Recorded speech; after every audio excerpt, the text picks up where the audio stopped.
A man of numbers. At precisely 7:30 a.m., Daniel Griffin stepped into the sleek, stainless steel confines of his private elevator. The elevator doors closed with a soft hiss, and the quiet hum of the mechanism filled the space. His polished leather shoes clicked sharply against the floor, the sound reverberating in the empty elevator shaft. As the elevator descended from the top floor of his penthouse to the underground parking garage, Daniel stood still, his tall frame barely moving. His eyes, cold and unblinking, were fixed on the polished surface of the elevator's mirrored walls. The silence was a constant companion, one that Daniel had come to cherish over the years. The world outside his elevator could be loud, chaotic, and demanding. In his world, the only things that mattered were numbers, profit margins, stock reports, quarterly targets. Everything else was noise. Family, friends, personal connections, all of it had faded into the background. He didn't need any of it. He had built Griffin Industries from the ground up, transforming it from a small tech startup into a global powerhouse. It had cost him everything: his personal life, his relationships, his time. But in the end, the success of his company was the only thing that mattered. As the elevator descended rapidly, Daniel's mind raced through the day ahead.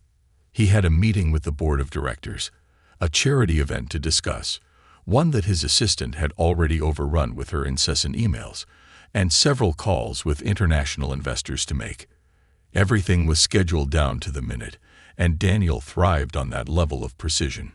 In his world, there was no room for failure.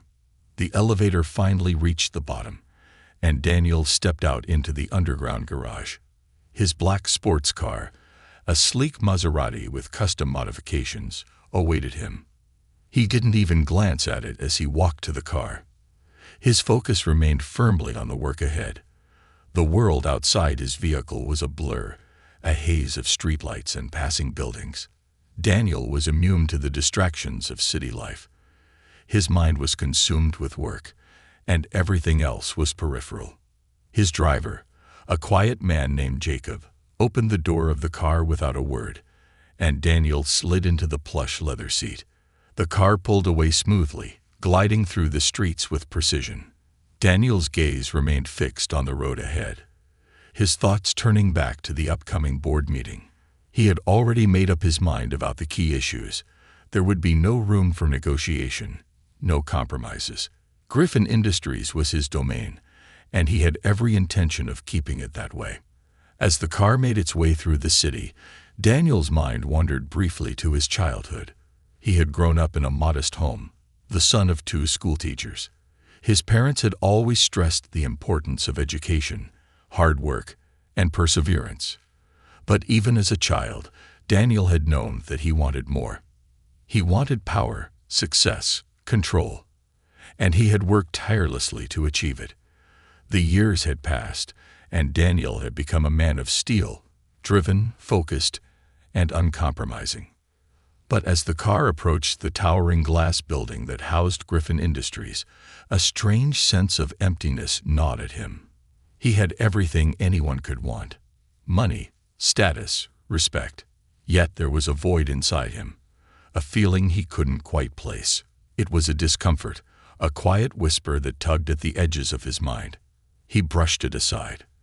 There was no time for weakness. He had a company to run, and nothing, no one, could interfere with that. The elevator doors to his penthouse office opened with a soft ding, and Daniel stepped into his sleek, minimalist office space. It was quiet, as it always was. The walls were adorned with modern art, abstract pieces that reflected his taste for precision and control. His desk, massive and made of polished mahogany, sat in the center of the room. Behind it, floor-to-ceiling windows offered a breathtaking view of the city skyline. From here, Daniel could see everything: his empire, his kingdom. His assistant, Olivia, had already prepared a series of reports for him, stacked neatly on the corner of his desk. She glanced up from her laptop as he entered but said nothing. Olivia had long learned not to disturb him with small talk. She was efficient, precise, and understood that Daniel didn't have time for anything other than business. "Mr. Griffin, your first meeting is scheduled in 10 minutes, Olivia said quietly, her tone professional. "Thank you, Olivia. I'll be in the boardroom shortly," Daniel replied, his voice cold and clipped. He didn't need pleasantries. He needed results. As he settled into his chair, he opened the first report, a quarterly financial update. His eyes scanned the numbers, the graphs, the projections. It was all too easy. For someone like Daniel, numbers were predictable. They could be manipulated, molded, shaped into whatever form he required. The world was a puzzle, and he was its master. At 9:00 a.m., the boardroom filled with the usual suspects, senior executives and department heads. Daniel sat at the head of the table, his posture straight, his expression unreadable. The room fell silent as he surveyed the group, his eyes moving from one face to the next. He was a master of control, and no one in the room dared to challenge him. His decisions were final. The meeting began with a review of the company's latest projects, and Daniel listened with only half an ear. He was already formulating his thoughts, planning the next moves in his ongoing game of corporate chess. Then Michael Wilson, the company's CFO, began to speak. "Mr. Griffin, there's an issue with the latest report on the international expansion," Michael said, his voice shaking slightly. One of the decimal points in the projection was off. "It's a minor error, but it's going to require some adjustments." Daniel's eyes narrowed, and he didn't even let Michael finish his sentence before cutting him off. "1 decimal point," he repeated, his voice sharp. "1 decimal point has cost this company thousands. That's unacceptable, Michael." The room grew tense, and Daniel's gaze remained fixed on Michael, who visibly shrank under his scrutiny. "I'll fix it immediately, Mr. Griffin," Michael stammered, his hands trembling as he grabbed his tablet to make adjustments. "No," Daniel said coldly. "Pack your things. Security will escort you out. We don't tolerate mistakes like this." Michael opened his mouth to protest, but Daniel's gaze silenced him. The room held its breath as the CFO shuffled out, defeated. Daniel turned his attention back to the rest of the room. "Next," he said, his tone indifferent. But despite his outward calm, a storm raged within him. His mind, ever calculating, couldn't shake the feeling of unease that had begun to bubble beneath the surface. Was he becoming too harsh, too demanding? The thought was fleeting, but it lingered in the background. As the meeting continued, the discussion shifted to a new initiative, one that Amy Harper, a young intern, had been working on. It was a proposal for a charity event that would help local communities and promote the company's image. Daniel didn't have time for such distractions, but he knew that public relations mattered. The event was a necessary evil, something he would have to approve, but something he would never invest his own heart into. The charity proposal. Amy Harper stood outside Daniel Griffin's office, her fingers trembling as she clutched the folder in her hands. She had spent the last several days perfecting every detail of the charity event proposal. It wasn't just about the money. It was about proving herself. She had landed this internship at Griffin Industries, a prestigious company with a reputation for pushing boundaries, but she knew that to truly stand out, she had to do something remarkable. And this event was her opportunity to shine. Her gaze flickered nervously to the floor-to-ceiling windows in the hallway, which overlooked the bustling city below. The view was impressive, but nothing compared to the man in the office she was about to face. Daniel Griffin had a reputation that preceded him, cold, calculating, and almost entirely devoid of empathy. He was a man whose decisions shaped the future of the company, and by extension, the future of hundreds of people. To most, he was a figure to be feared, even admired from a distance. To Amy, he was a mystery, an enigma she desperately hoped to understand. In that moment, standing in front of his door, Amy questioned whether her effort would be enough to win his approval. After all, his approach to business was ruthless, and the thought of presenting anything related to charity felt like a long shot. Griffin Industries was known for one thing above all else: success. And success was driven by cold, hard profits, not altruism. She had been warned about the company's disinterest in anything that didn't directly contribute to the bottom line. Her supervisor, Mr. Callahan, had made it clear from the start that getting anything approved by Daniel Griffin would be a challenge. But Amy wasn't one to back down. She knew the importance of community outreach, and this event could be the key to turning around the company's public image. It wasn't just about the charity. It was about proving that Griffin Industries cared, that they were more than just a corporation focused on profit. Taking a deep breath, she pushed open the door to his office. As soon as she entered, the cool, sterile atmosphere of the room hit her. The walls were lined with modern, minimalist art, and the entire space radiated an air of control. Everything in its place, nothing out of order. Daniel sat behind his massive desk, his posture straight and rigid, as though he were carved from stone. His eyes, as sharp as ever, lifted to meet hers, and for a moment she felt her resolve falter. "Miss Harper," he said, his voice a cool, calculated drawl. "What is it that you need?" Amy swallowed hard, her throat dry. She stepped forward, trying her best to project confidence, though her heart pounded in her chest. "Mr. Griffin, I'm here to discuss the charity event proposal. I've prepared a detailed plan for your approval." Daniel didn't reply immediately. His gaze swept over her briefly, dismissively, as if she were just another cog in the machine. Amy steeled herself and placed the folder on his desk. She noticed the faintest flicker of interest in his eyes as he glanced at it, but it was fleeting. "Charity." Daniel's voice held a note of disdain. "You know this company isn't in the business of charity, right?" Amy's heart sank, but she quickly rallied. She had expected this response. She just hadn't anticipated it so early. "I understand, Mr. Griffin, but this initiative is more than just charity. It's an opportunity to build positive relations with the community. It's a chance to demonstrate that Griffin Industries is a leader, not just in business, but in social responsibility. The event can foster goodwill, generate media coverage, and even open new doors for future partnerships." Daniel's expression didn't change, but his fingers tapped absently on the edge of his desk. The silence stretched between them, thick and uncomfortable. Amy pressed on, sensing that if she didn't convince him now, she might lose the opportunity forever. "The event will be held in partnership with several local organizations," she continued. "We're focusing on causes that are close to the community: education, healthcare, and sustainability. The overall costs are relatively low compared to the potential benefits. This is a strategic move, Mr. Griffin, one that aligns with the company's values and will, in turn, strengthen the brand." Daniel remained silent, but his eyes narrowed slightly, and Amy could see the wheels turning behind them. His expression was impassive, but his mind was working.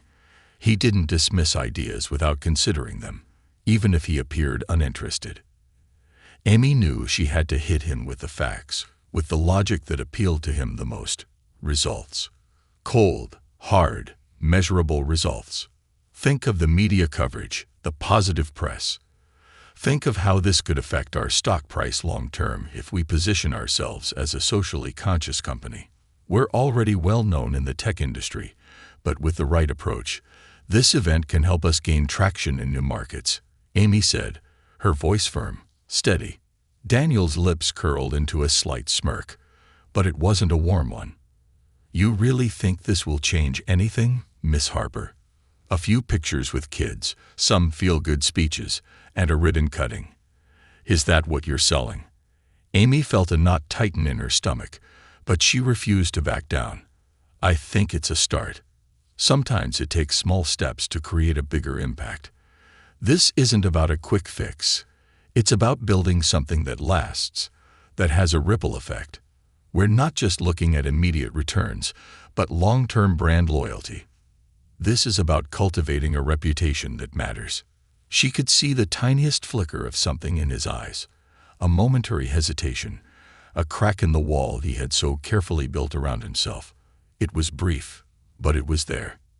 Amy pressed on, sensing that she might be getting through to him. "I've put together a team to handle the event. We're bringing in experts who specialize in high-profile gatherings like this. The logistics are already in place, and we're prepared to make this a seamless operation." Daniel leaned back in his chair, steepling his fingers together as he studied her. For a moment, Amy thought he might dismiss the entire idea outright, but to her surprise, he didn't. "You're confident in this?" he asked, his tone still guarded. "Yes, Mr. Griffin," she replied without hesitation. "I believe in this initiative. It's not just about the company. It's about doing something meaningful, something that can make a real difference. And I think Griffin Industries is the perfect organization to lead the charge." Daniel remained silent for a long time, his eyes never leaving her face. The seconds felt like hours as Amy held her breath, waiting for him to make a decision. Finally, he spoke. "Fine," he said, his voice colder than she expected. "You have my approval. But you better make sure this event doesn't interfere with our core objectives. No distractions. I'm not in the business of public relations fluff." Amy's breath caught in her throat. She hadn't expected him to approve it so easily, nor did she expect the approval to come with such cold conditions. Still, it was approval. And that was a step forward. She felt a rush of gratitude mixed with relief. "Thank you, Mr. Griffin," she said, her voice genuine. "I won't let you down." As she turned to leave, she glanced back at Daniel, who was already turning his attention to his next task. His expression was unreadable as always, but Amy couldn't shake the feeling that she had somehow reached him, even if only for a moment. She wasn't sure what the future held, but in that brief exchange, she felt something stir, a flicker of hope that maybe, just maybe, the man behind the numbers wasn't as untouchable as everyone believed. A life interrupted. The days that followed the approval of the charity event proposal passed in a blur of meetings, phone calls, and constant deadlines. Amy Harper threw herself into the project with an intensity that bordered on obsession, determined to prove herself and make the event a success. Daniel Griffin's approval, while grudging, had unlocked a new level of energy in her. For once, she felt like she had a chance to make a real difference, not just within the company, but in a broader sense. She wasn't just another intern anymore. She had a cause to champion, a project to lead, and a purpose that went beyond the daily grind of spreadsheets and reports. But as Amy worked tirelessly to organize every detail of the event, Daniel's cold, calculating presence never strayed far from her thoughts. She had seen glimpses of something deeper in him, the quiet uncertainty that crept into his sharp eyes during their meeting.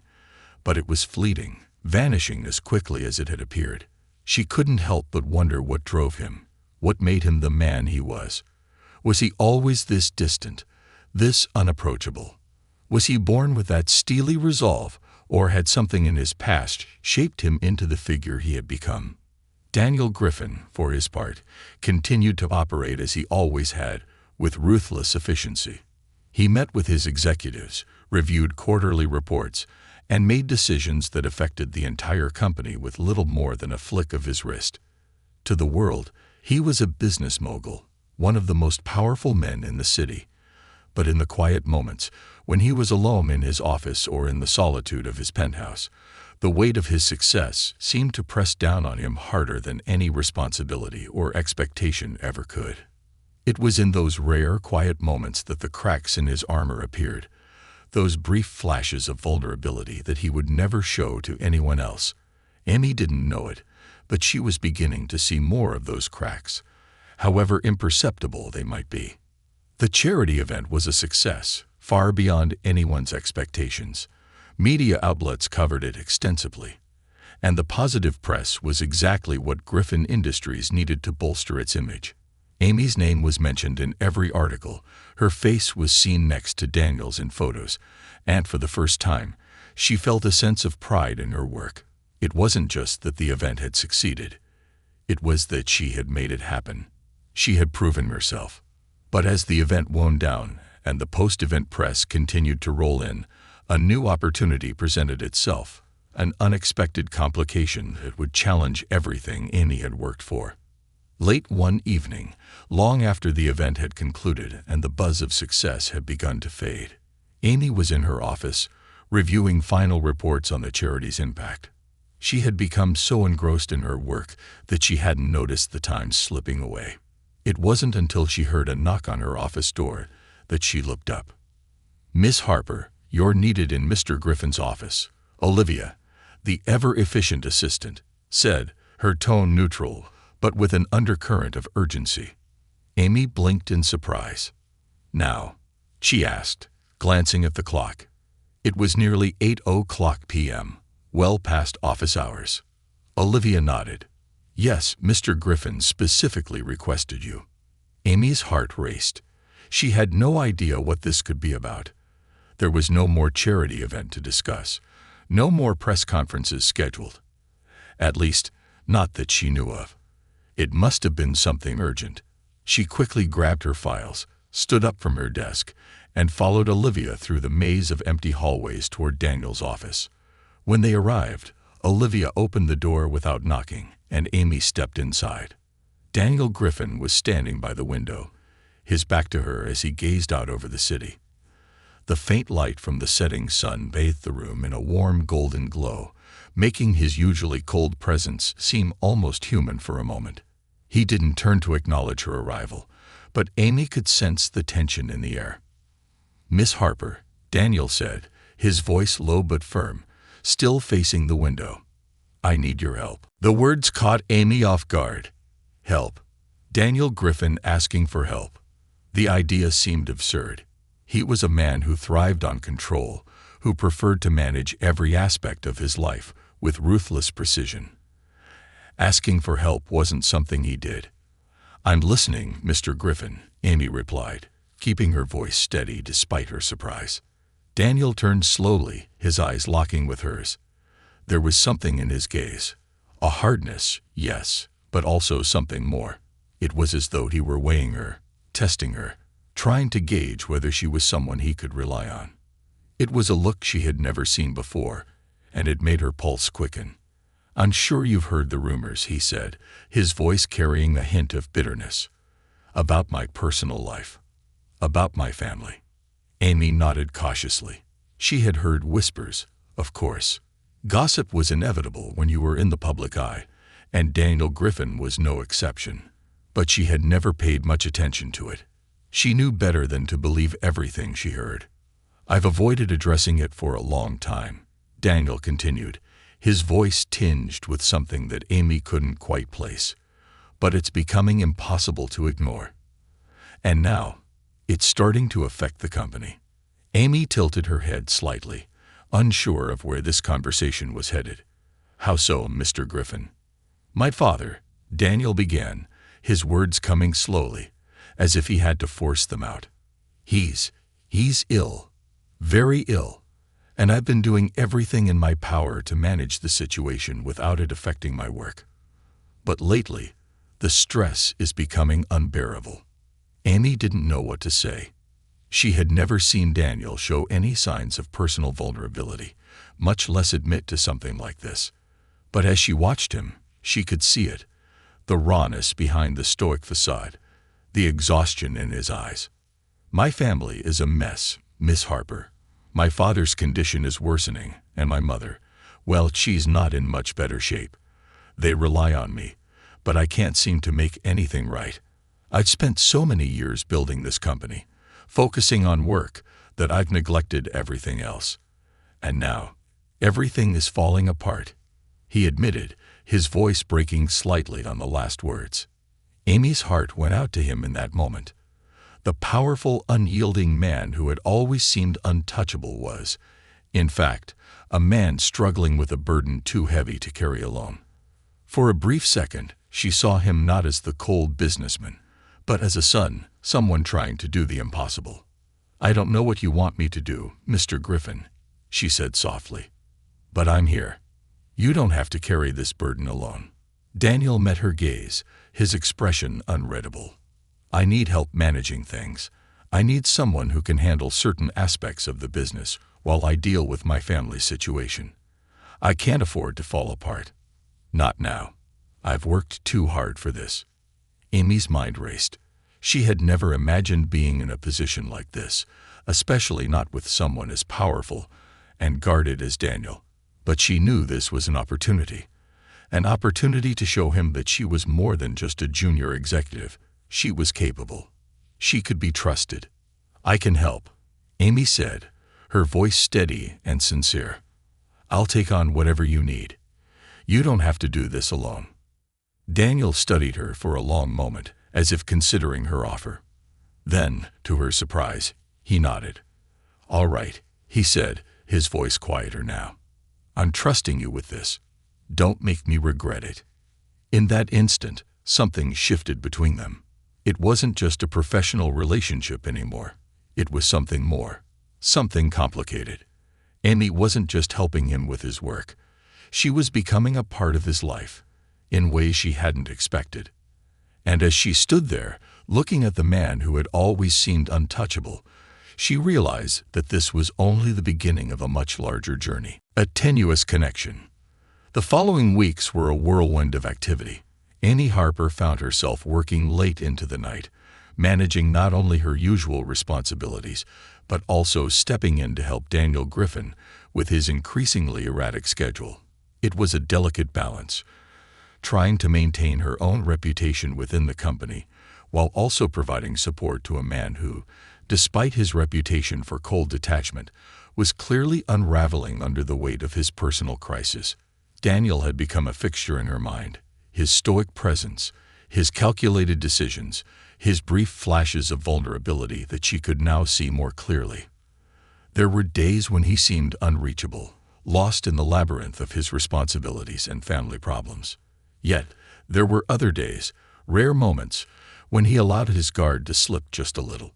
She saw him grow more tired, more fragile, and it broke her heart to watch. No matter how much he tried to distance himself from the world, she could see the man beneath the mask, the man who was struggling with the reality that he was only human after all. Amy was beginning to understand the kind of pressure Daniel was under. His father's condition had deteriorated rapidly, and his mother, who had always been emotionally distant, seemed to be sinking deeper into her own private world of grief. Daniel felt the weight of the entire situation on his shoulders, as though the fate of both his family and his empire rested solely on him. He couldn't afford to falter, couldn't afford to show weakness. Yet every time he looked at Amy, there was a flicker of something in his eyes, a brief moment of recognition, of shared understanding. Despite her initial hesitation, Amy found herself drawn to him. It wasn't just the proximity of their work or the responsibility she now held. It was something deeper, an empathy, perhaps, or a connection she couldn't quite explain. She had always prided herself on being level-headed, practical, able to separate her emotions from her work. But Daniel was different. He made her question the boundaries she had so carefully set for herself. On one particularly difficult day, Amy had just wrapped up a series of meetings when she received a call from Daniel's office. Olivia, his assistant, informed her that Daniel needed her immediately. Amy's heart sank as she grabbed her things and made her way to his office, already bracing herself for whatever situation had arisen this time. When she entered his office, she found Daniel standing by the window, as he often did when he needed to collect his thoughts. His hands were clenched at his sides, and his posture was tense. His normally polished appearance seemed slightly disheveled, his tie slightly askew, his shirt sleeves rolled up. He didn't turn when Amy entered, but she could sense the heaviness in the room, the tension that was palpable even from across the room. "Mr. Griffin?" Amy asked softly, her voice barely above a whisper. She didn't want to intrude, but she had learned over the past few weeks that sometimes silence was all he needed. Daniel exhaled sharply and finally turned to face her. His gaze was sharper than usual, his eyes darkened with exhaustion. "I don't know what to do anymore," he said, his voice raw, stripped of its usual authority. "I thought I could handle everything. My father's illness, the company, my mother's withdrawal. But it's all falling apart. I'm failing at everything." Amy's heart tightened at the vulnerability in his voice. She had never heard him sound so human, so fragile. It was the first time he had admitted defeat, and it left her at a loss for words. She walked toward him slowly, instinctively closing the distance between them, though she kept her voice steady. "You're not failing, Mr. Griffin. You're just overwhelmed. You've been carrying too much for too long." Daniel shook his head, the weight of the world evident in his every movement. "I've been trying to hold it all together for so long. But I can't keep pretending that everything is fine." His words were heavy with unspoken guilt. "I don't know how much longer I can keep doing this." For a brief moment, there was a silence between them, one that felt almost suffocating. Amy felt the urge to reach out, to offer some comfort, but she held back.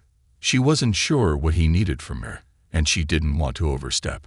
But in the stillness of that moment, something unspoken seemed to pass between them. It was as though the walls that had always existed between them, the walls built from years of professional distance and guarded emotions, began to crumble ever so slightly. "You don't have to do it alone," Amy said quietly, her words carrying a weight of their own. "Let me help you. I know you're trying to protect everyone around you, but you don't have to carry everything on your own." Daniel's eyes locked onto hers, his expression unreadable. For a long moment, it seemed as though he was wrestling with something. Perhaps a desire to let go, or a fear of being vulnerable, of allowing someone else into the fortress he had so carefully constructed. "Why are you doing this?" he finally asked, his voice laced with skepticism. "Why are you helping me? You don't owe me anything. You're here because you want to be, aren't you?" Amy hesitated, her heart racing in her chest. She had never fully acknowledged the truth of her feelings, not even to herself. She had told herself that she was just doing her job, helping him because it was part of her role within the company. But as she stood there, looking into his weary eyes, she realized that her reasons were far more complicated than that. "Because I see someone who's trying their best, even when it feels like it's not enough," she replied softly. "And I think you deserve a chance to not carry the weight of everything alone." Daniel didn't respond immediately. Instead, he stood there for a long moment, staring at her as if processing her words, his mind racing. Amy could see the internal battle waging inside him, the reluctance to trust, to accept help. Finally, he spoke, his voice quieter now, almost a whisper. "I don't know how to ask for help, Amy. I've spent my entire life doing everything on my own. I don't know how to let go." Amy took a small step closer to him, careful not to invade his space too abruptly. "You don't have to ask, Daniel. You've already let me in. I'm here because I want to be. I want to help, even if it's just a little." There was something in his eyes now, something like gratitude, but mixed with pain. He took a deep breath, steadying himself as he met her gaze. "I don't know what the future holds," he said, his voice hoarse. "But I'm willing to try. I'm willing to trust you, Amy." And in that moment, as the weight of his words hung heavy in the air between them, Amy knew that this was a turning point. It wasn't just about the company anymore, or the charity event, or the professional relationship they had. It was about something deeper, something that neither of them could ignore any longer. The connection between them, fragile and tenuous though it was, had taken root, and for the first time in a long time, Daniel Griffin allowed himself to feel something other than the suffocating grip of control. Breaking point. The days that followed the exchange in Daniel's office were filled with a mixture of both progress and tension. Amy threw herself into the work she had agreed to take on, handling crucial tasks with precision and efficiency. As much as she wanted to help Daniel carry his burdens, she knew her first priority was still the company and her own career. But a part of her began to question where her professional goals ended and her growing attachment to Daniel began. It wasn't just about the job anymore. It was about being there for him, helping him navigate through a storm that seemed to get worse every day. She had learned enough over the past few weeks to understand that the pressures of managing both his family and his business were overwhelming. The moments of frailty she had witnessed were becoming more frequent, Daniel's face lined with exhaustion, his hands trembling slightly when he reached for a pen or his phone. He hadn't spoken much about the emotional toll his father's illness had taken on him, but the weight was evident in everything he did. Amy did her best to shield him from the more minor worries that came up with the day-to-day operations, handling them herself so he wouldn't have to deal with them. But the more she took on, the more she felt the strain herself. She had no idea how much longer she could keep up this pace, managing her own work, supporting Daniel, and still trying to maintain some semblance of balance in her personal life. It wasn't long before Amy began to notice the subtle signs of burnout creeping into her own life. Late nights at the office became routine. She had no time to see friends, to catch up on the things she used to enjoy. Her apartment, once a sanctuary of calm, became a place of fleeting rest, barely enough to recharge before the next wave of responsibilities came crashing in. Yet, in the midst of it all, Daniel's presence lingered in her mind. She couldn't help but worry about him. One evening, as the clock neared midnight, Amy sat in her office reviewing the final details for an upcoming company gala. Her phone buzzed on the desk, and she glanced at it, expecting a message from her assistant. Instead, it was a call from Olivia. "Amy." Olivia's voice came through, strained and hurried. "You need to get to Mr. Griffin's penthouse. He's not doing well. He's asking for you." Amy's heart skipped a beat. Daniel had never called her outside of the office before. This was serious. "I'm on my way," she replied, her voice clipped, already gathering her things. The urgency in Olivia's voice made her stomach tighten with unease. She arrived at Daniel's penthouse an hour later, breathless from the taxi ride through the city's quiet streets. The doorman recognized her immediately and ushered her inside without hesitation. As she walked through the grand foyer, the weight of the silence inside the penthouse felt suffocating. The normally immaculate space seemed almost dim, the luxurious decor taking on a shadowed, cold quality that mirrored the tension in the air.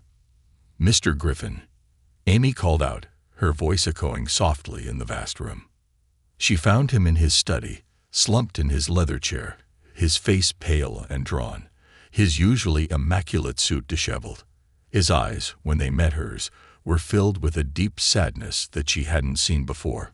For a moment, he said nothing, just looked at her, as though he were seeing her for the first time. "You came," he said quietly, his voice hoarse, as if the weight of the words themselves were too much to bear. Amy approached him slowly, concerned, her heart heavy. "Of course I came. What's going on, Daniel?" He swallowed hard, shaking his head slightly. I don't know how much longer I can do this. I thought I was strong enough to handle it. I thought I could keep everything together. But I'm not. I'm not strong enough." Amy knelt beside him, her hand resting lightly on his arm. His vulnerability was disarming, and the fierce, determined man she had worked with for weeks seemed to dissolve before her eyes. For the first time, Daniel allowed himself to be human in front of her, something he had never done for anyone, not even for his closest colleagues. "It's okay to not be okay, Daniel," Amy said softly, her voice gentle but firm. "You've been carrying so much. It's too much for one person. You don't have to do it alone."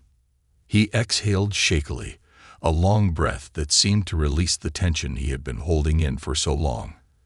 Then, slowly, he turned toward her, his face a mixture of gratitude and despair. "I didn't ask for this," he said, his voice thick with emotion. "I didn't ask for any of this. My father's illness, my mother's.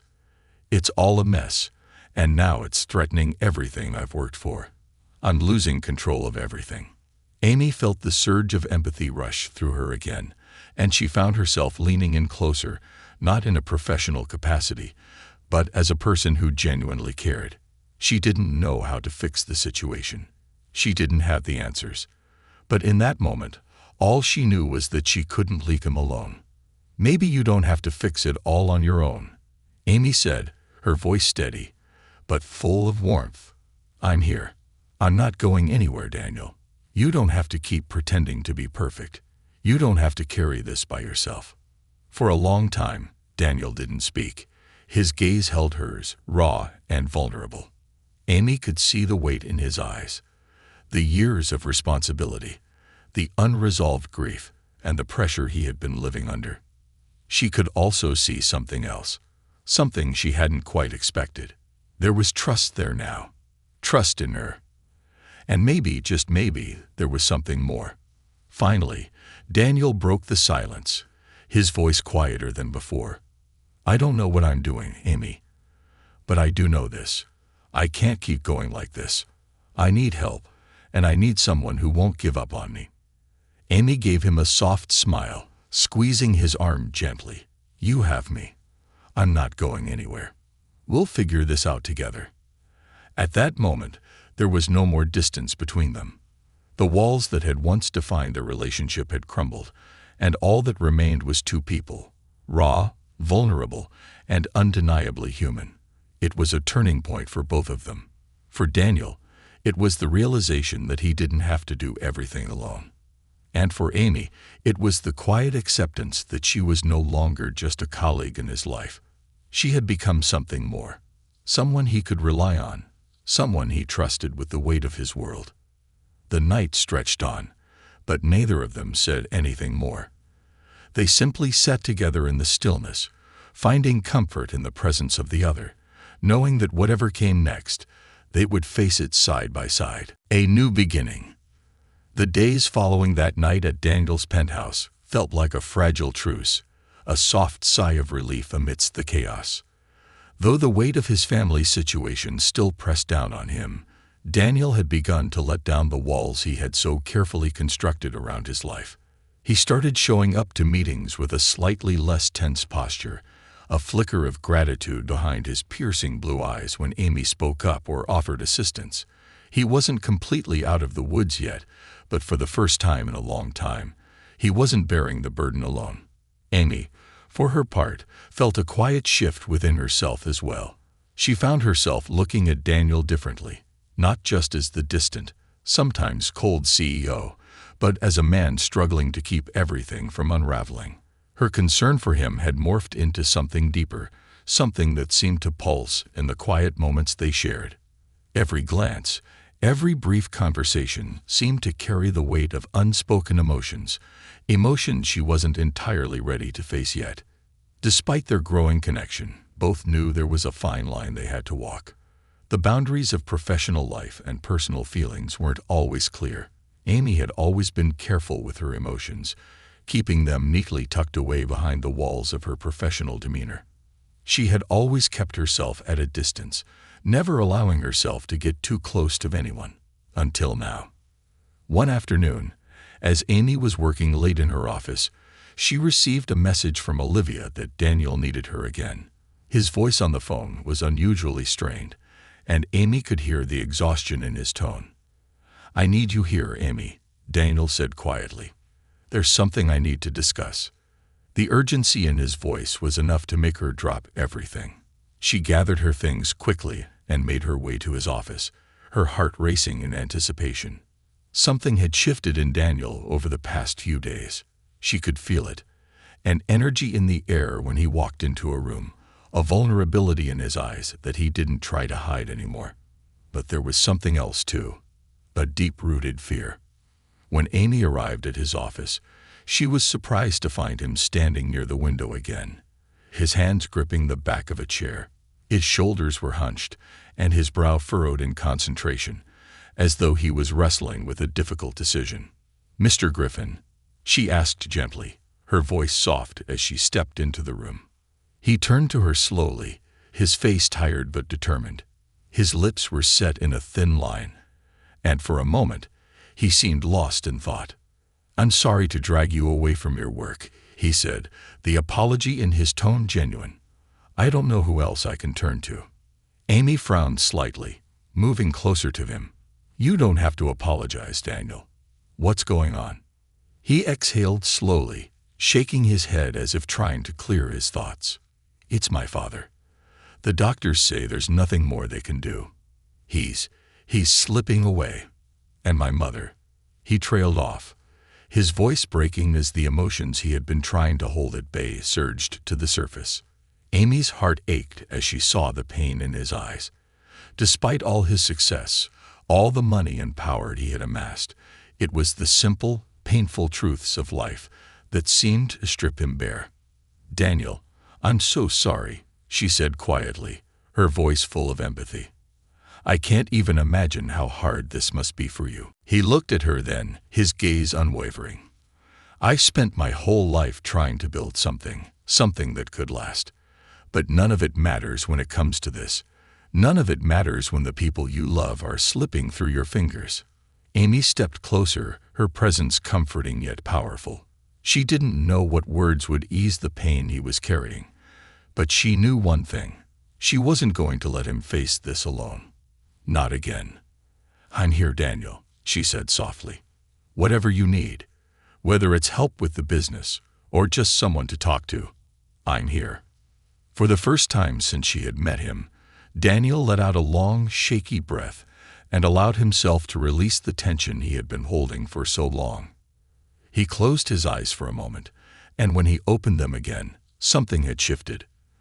The cold walls he had so carefully constructed had all but crumbled, and in their place was a man who had come to realize the value of vulnerability, of leaning on others. "I don't know what to do," he whispered, his voice barely audible. "I've been holding it together for so long, but I don't think I can anymore." Amy placed a hand gently on his arm, a quiet but firm gesture of support. "You don't have to hold it together alone anymore, Daniel. You don't have to carry this burden by yourself." Daniel stared at her for a long moment, his expression unreadable. Then, slowly, he nodded. It wasn't a grand gesture or a moment of complete clarity. It was a quiet acceptance. But it was enough. It was the first step toward healing, the first moment of true release. "I've been so focused on keeping the business afloat, on keeping up appearances, that I forgot what truly matters," he said, his voice rough with emotion. "I forgot that the people around me, you, are what truly matter." Amy's heart skipped a beat. There it was. The acknowledgement that their relationship had shifted, had moved beyond mere professional boundaries. But instead of feeling overwhelmed or uncertain, Amy felt a surge of clarity. They had crossed a threshold, and for the first time, she wasn't afraid. "You matter to me, Daniel," she said, her voice steady and sure. "Not just because of your business, but because of who you are. You've been so strong for so long, but you don't have to do this on your own anymore." For a moment, Daniel didn't speak. He simply stood there, his emotions raw and laid bare, as if he were trying to process everything that had just been said. Amy could see the walls he had spent a lifetime building, brick by brick, beginning to crumble. The man who had been so guarded, so focused on his own suffering, was slowly letting someone in. "I don't know how to let go," Daniel admitted, his voice quiet but sincere. "I don't know how to stop pretending that I have it all under control." Amy smiled gently. "You don't have to know how.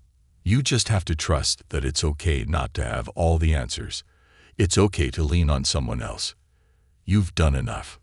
For the first time in weeks, Daniel allowed himself to feel something other than fear. He allowed himself to feel hope. And as the night wore on, Amy stayed by his side, offering him the kind of quiet comfort he hadn't known he needed. They didn't need to say much more. The understanding between them was clear, woven into every look, every gesture, and every word that passed between them. It was a new beginning, for both of them. One where the weight of the past no longer had the power to define their futures. Together, they would find a way forward.